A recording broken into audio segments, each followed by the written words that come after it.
Okay, hello. So we begin this lecture today.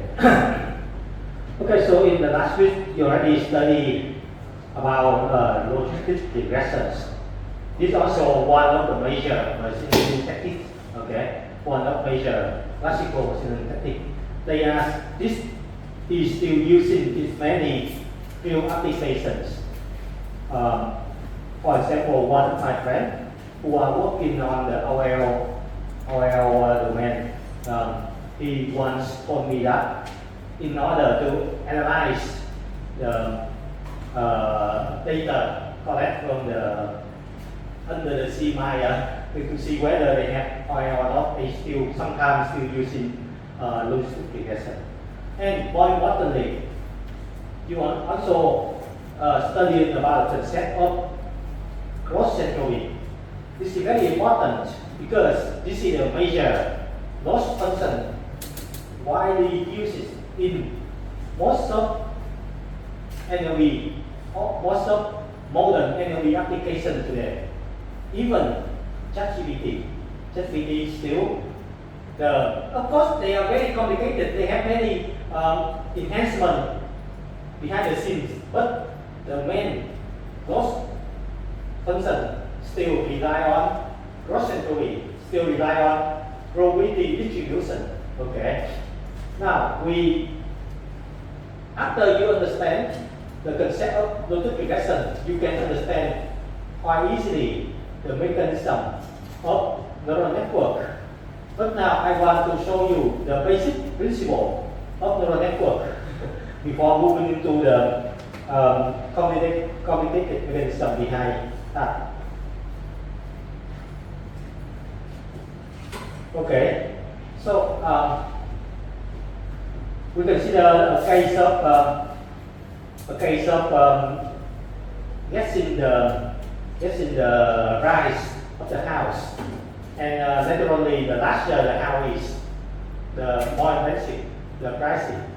Okay, so but now if we have more than one input, okay, to consider the price of a certain house.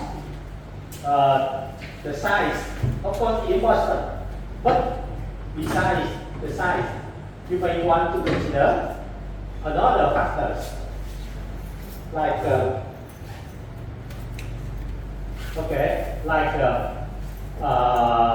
how many bedrooms you see, where you see, the zip code will tell you the location, okay, and the wealthy level of the community.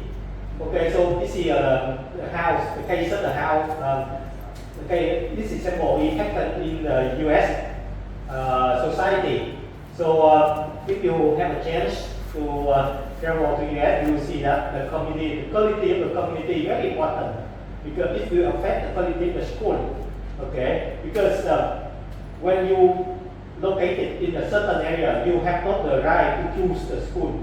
The government will allocate the school to your kids. Okay, so in the area that most people are educated and rich, okay, then the quality of the house of the school will be a little bit higher than the other. Okay, there are many interesting studies in the US. I hope that you may have a chance to go there and experience yourself. Okay, so now when you consider buying a house, there are some input factor, and based on a certain factor, you try to determine the price. In this case, we have the case of classification. When you want to study a certain number, what is the term of the problem? You know, regression, yeah, very good. Okay, in case that the output is continuous, okay, if the output is likely continuous, if the input is convict, we have classification. Okay, both of them are supervised learning. Okay, but in your brain, you have some so-called latent feature. This is a input feature or implicit feature. You will have some hidden feature or latent feature. If you will secretly infer in your brain, okay, sometimes you also will not be aware that you are actually infer certain feature. So based on the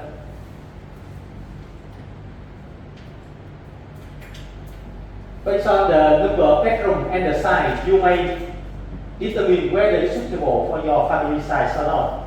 Okay. From the location, you can see whether you can walk, your kid can walk to the school, or you need to pick up the you need to register the pick up service. Okay. Or based on that, you can know the quality of the school. And based on your later teacher, you will somehow guess the rest of how. So in fact, that's the way your real brand, your human brand work. There are some internal, there are some latent information will be automatically inferred in your brand before you make the final decision. Okay, so the network also work in a similar way. Okay, the network also work on similar way. The input will be gone through a hidden layer, and from the hidden layer, the output from here will come into the final output. Okay, and the more layer, if you have multiple layers stuck together, you will have the litany. Litany, in fact, simple concept. If you have enough knowledge about neural network. Okay, but now, how can the machine know that zip code will affect the workability? Okay, you see that if you are the human, you can infer such information. Okay, the size and the bedroom will affect the family size, or the zip code and the wealthy community. The wealthy community will affect the school quality. There are something human can manually infer, but for machine they don't know anything. Therefore, the machine all of them are just the vectorized input. So how can they infer a similar picture like that? Okay, this is the general architecture of the neural network, and this is the something happened in the human brain. So how can a machine can infer